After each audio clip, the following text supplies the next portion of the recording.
Добрый день, дорогие друзья. Хочу поделиться с вами такой мыслью. Знаете, очередной раз я убеждаюсь с одной великие мысли, великие закономерности, что, знаете, жизнь человека никогда не придет тяжести,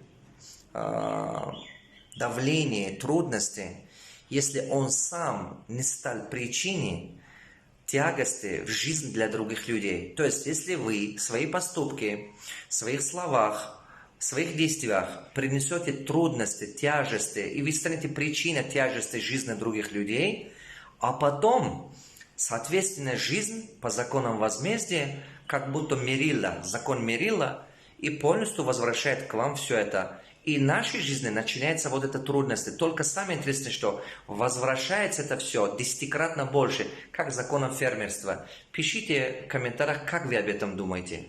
Что вы думаете?